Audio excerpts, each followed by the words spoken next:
Live from the Business RadioX studio inside Renaissance Bank, the bank that specializes in understanding you. It's time for North Fulton Business Radio. And hello again, everyone. Welcome to another edition of North Fulton Business Radio. I'm John Ray, and we are broadcasting, as usual, from inside Renaissance Bank in beautiful Alpharetta. And if you are tired, exhausted, crushed by the mega bank experience, and if you're at one of those banks that they've got computer-generated voices and they really don't want to speak with you as a small business, you're just too small for them. And if you feel that way at your bank, then Renaissance has quite a combination that I've heard from the clients that I refer to them. They tell me that Renaissance is big enough to handle pretty much any need that you can throw at them as a small business, but they are small enough to deliver their services in a personal way. That's a magic combination. You can find it at Renaissance Bank. Go to renaissancebank.com and check out their local offices, some 200 around the Southeast, and be in touch. I think you'll be glad you did. Renaissance Bank, understanding you, member FDIC. And now I want to welcome Shiv Garg. Shiv is with EyeAI. Shiv, welcome. Hello. Good to see you. And you are also a junior at Innovation Academy here in Alpharetta. Correct. Okay. So let's talk about EyeAI. Let's give everyone an introduction to that organization that you have founded, that intellectual property you are developing. Yeah, EyeAI is a novel system for ocular disease diagnosis. So it starts with a convoluted neural network machine learning model, which is the type of machine learning model trained on images, which extracts the most important information and returns some output. So in the case of EyeAI, I used 3,200 images from the retinal fundus multi-disease image dataset. And it consists of retinal fundus images, which are the back of your eye images. And these images are classified into 46 categories, healthy category and 45 disease categories. So the model uses these images and extracts the information and returns a binary output of diseased or healthy.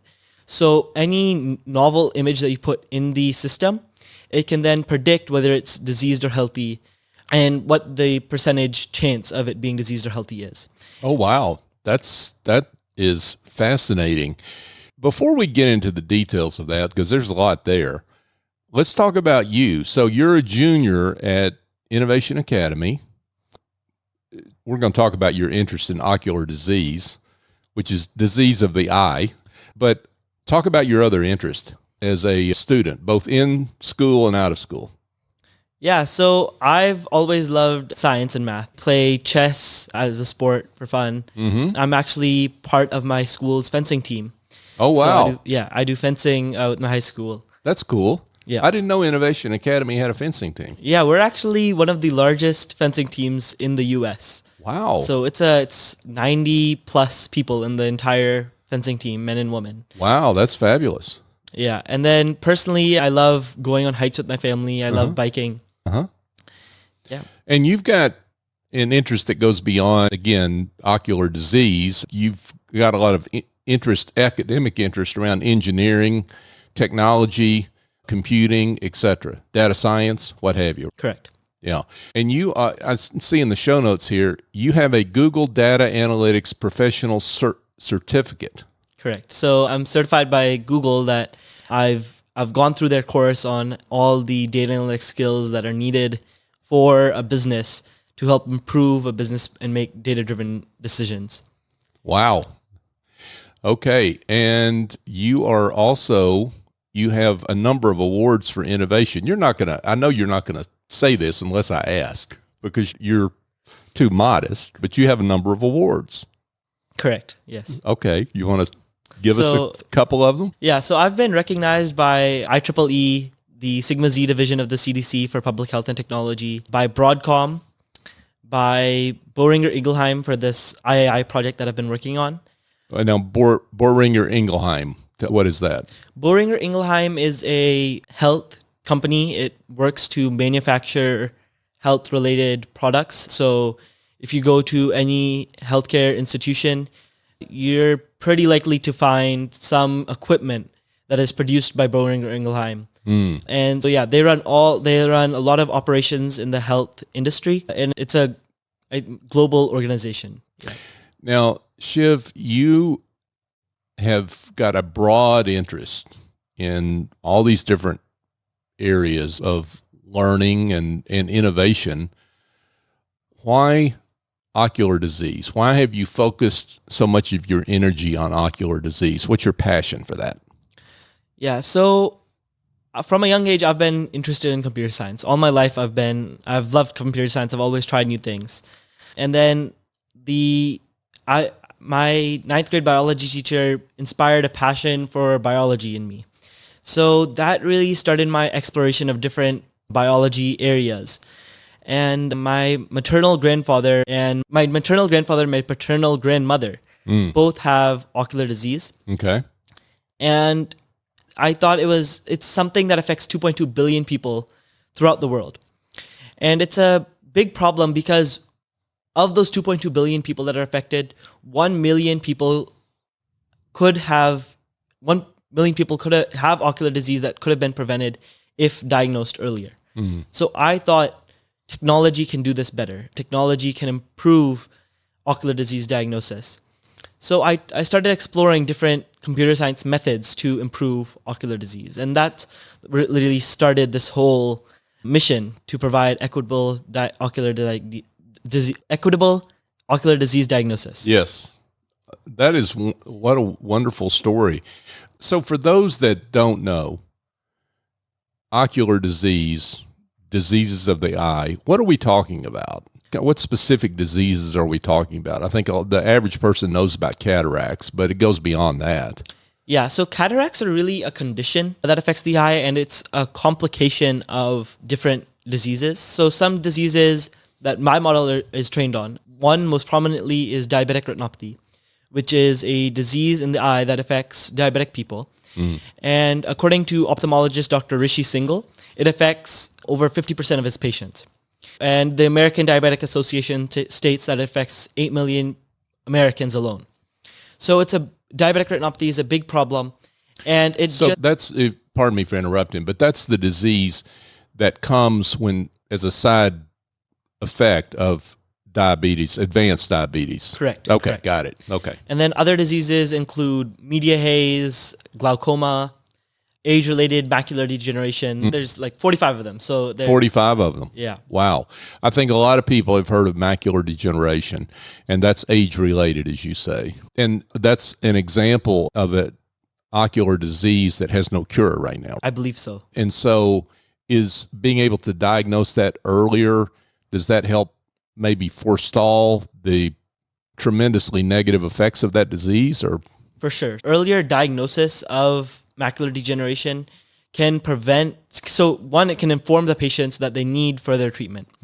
And then that information is essential to preventing, the ophthalmologist can help prevent further complications of the disease and preventing the disease from taking more control of the patient. So it's really essential to have early diagnoses in all forms of ocular disease because it can really help in preparedness for that ocular disease and in treatment of the ocular disease when it's still at an early stage. Folks, we're speaking with Shiv Garg. Shiv is the founder of EyeAI, which is quite an innovative organization, I guess you might call it, is working on ocular disease in the helping diagnose that earlier in the lives of patients around the world. You are particularly interested in getting this technology out there, right? Correct. Before we get to that, though, I want to talk a little bit about like how all this came together and what's the technology that's involved. Is this something that AI is part of? Is that part of the issue here? The company is named. Yes. So I'm using machine learning as a method to diagnose ocular disease. Like I mentioned, a convoluted neural network. So it's a machine learning model that is using images and performing different mathematical algorithms on the images to try to condense that information and obtain the most valuable insights. So that's where machine learning and AI comes in, to be able to take images that could demonstrate ocular disease or healthy retinal fundus and detect which category that image falls into. And so this is actually called a supervised machine learning model because I used a data set which it was created by medical researchers, and it was approved by the FDA. And they had taken 3,200 retinal fundus images and assigned labels to them so that this image is healthy, this image has diabetic retinopathy, this image has media haze or some other disease. And then using that data set, I separated the labels for healthy, like the labels of the images and the images themselves, and try to categorize the images based on those, based on their features, and then use the classifications to actually see how those classifications align with each other. And that is then used to process new images and detect whether those can be classified as diseased or healthy. So you are really adding to the database then, and making the database even more broad and reliable than it was when you found it. I wouldn't necessarily say I'm adding to the database because any information that goes into the EyeAI system, I do not store any of it. Just to completely protect personal privacy. Okay. Any image that you upload to the EyeAI system, it will provide a diagnosis of ocular of diseased or healthy, but that image is gone. It's not being stored anywhere. It's not being used. It's not a part of the algorithm. Gotcha. Okay, that makes sense. But you had to get access to this database. Yeah. So so how hard was that to do? That sounds difficult.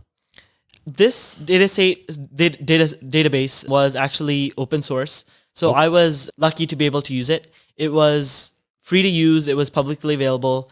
And most importantly, it didn't violate any of the HIPAA laws, or it was approved by the FDA and it was collected by medical researchers and professionals.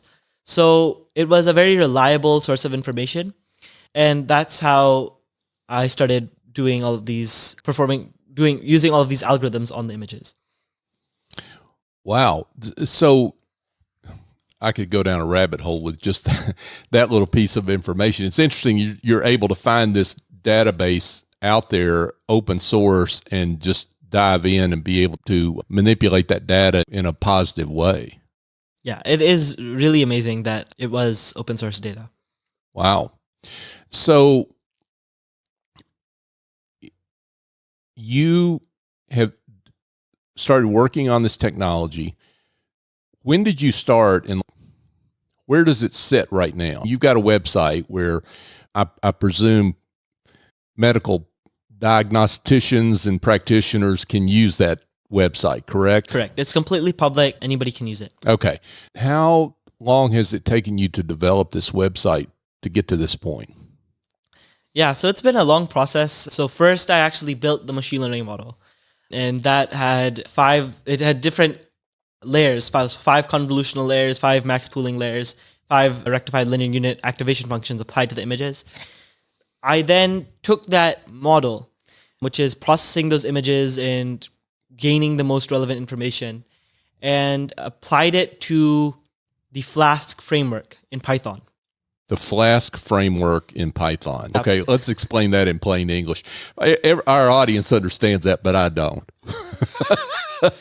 Yeah, the Python is a programming language, and the Flask framework it allows you to connect your Python applications to graphical interfaces so people can interact. So like HTML and CSS pages can be linked to your Python code. Got it. And I was about to ask, Python's a code, a language. Correct. Okay. So it took you a long time to just develop that, right? Yeah. And then you had to test it to make sure that the machine learning that you had developed worked. Yes. How did you do that? So after I developed the machine learning model, I actually trained the machine learning model only on 60% of the image data set. And then I validated the model's performance using 20% of the data. And I then tested the model on the last 20% of the data. Based on that last 20% of the data, the accuracy of the model was 80%. And the area under the receiver operating characteristic curve, which is just another metric which shows its diagnostic capabilities, was 0.698. So what does that mean? That obviously must be good. Yes. So, I mean, but 0.698 is what? So it's on a scale of 0.5 to 1, I would say. And the AUROC basically shows, for the number of images that you used or for the amount of data that you used, how does the true positive diagnosis rate of the model, so that it's correctly predicting that an image has disease, compared to the false positive rate. So it's incorrectly predicting that that image has disease. So it's a probability of accuracy. Yeah, it's more or just less another metric. Yeah. Okay, yeah, more or less. So that's 0.69 is about 0.698 is basically 70%, right? Correct. That's pretty impressive. Thank you. Yeah. So are you continuing to develop the technology? Yeah, so I'm right now, an 80% accuracy is not enough to justify the use of the model as a primary opinion in medical settings.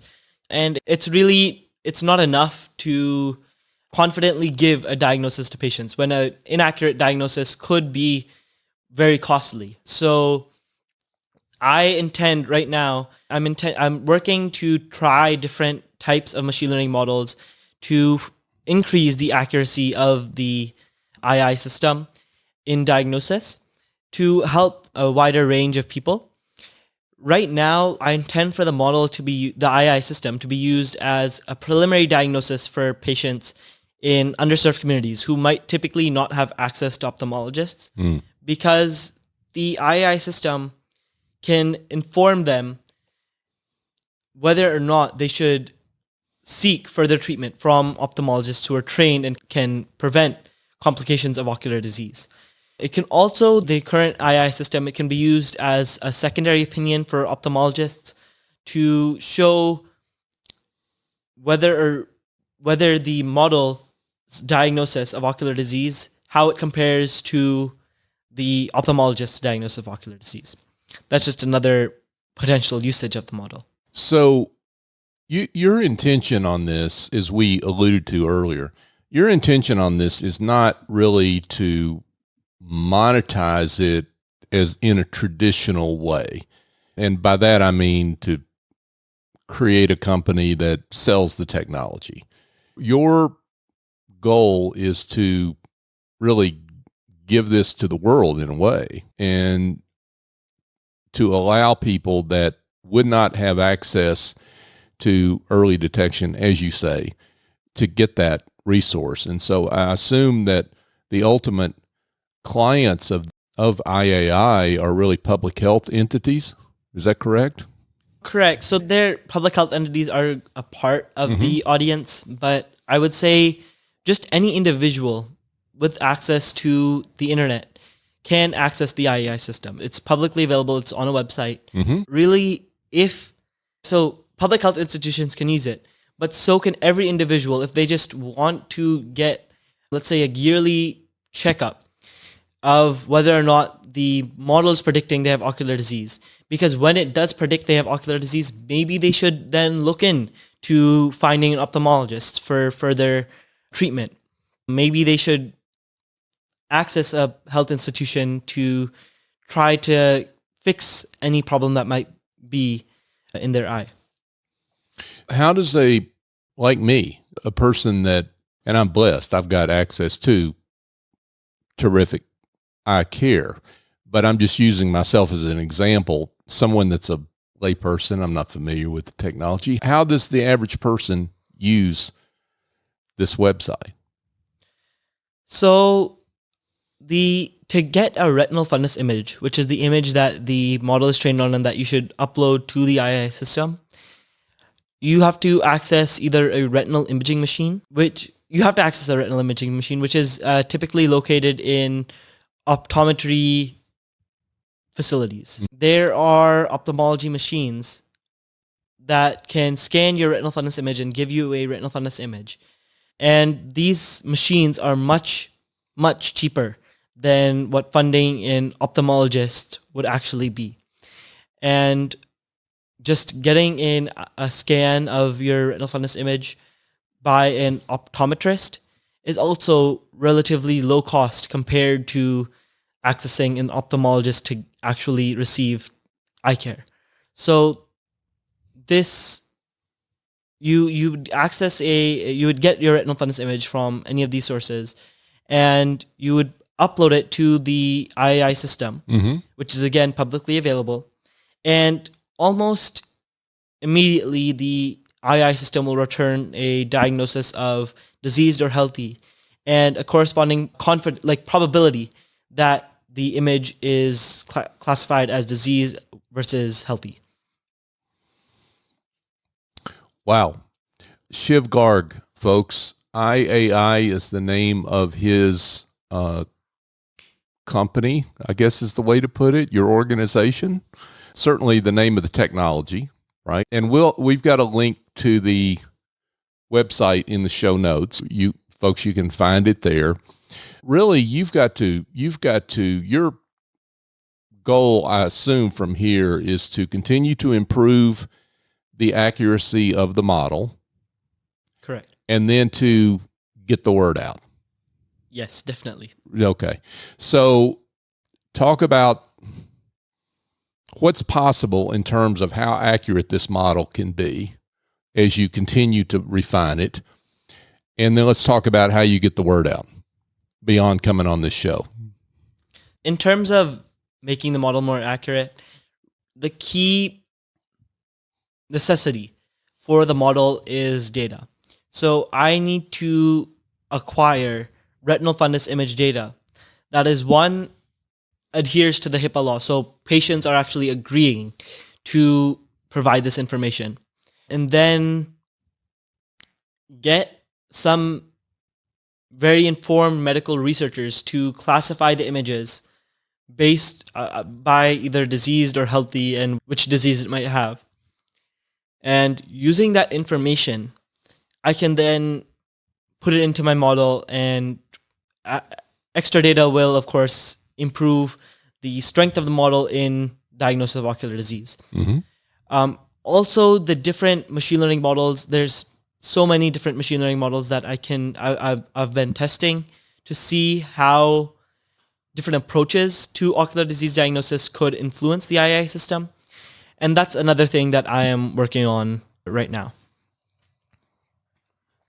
And you're doing all this while working as a junior at Innovation Academy. Correct. Folks, if you're down on the younger generation, you really don't know what you're talking about, folks, because if Shiv's any example, we're in good hands as we look forward into an unknown future. And you're also, Shiv, you're very active in student leadership Johns Creek. Yes. Miss Irene Sanders, is the executive director of student leadership Johns Creek. And Yes. she has helped me so much just grow as a leader and get connected to my community. Right now in student leadership Johns Creek, we're actually working on voter registration drives to promote civic engagement throughout the community. I'm part of a team of 9 Secretary of State ambassadors as part of student leadership Johns Creek.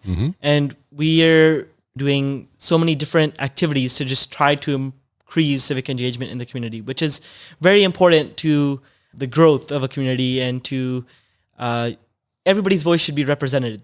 Yes.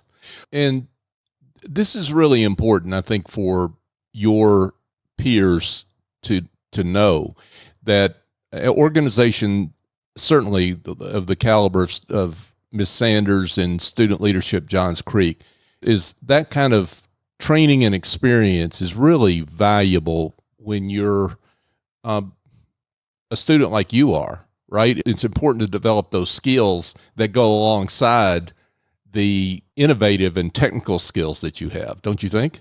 Yes. And so many of my teachers and mentors have given me guidance and direction on what to do, right? Mm-hmm. With all of these different projects and things that I'm doing.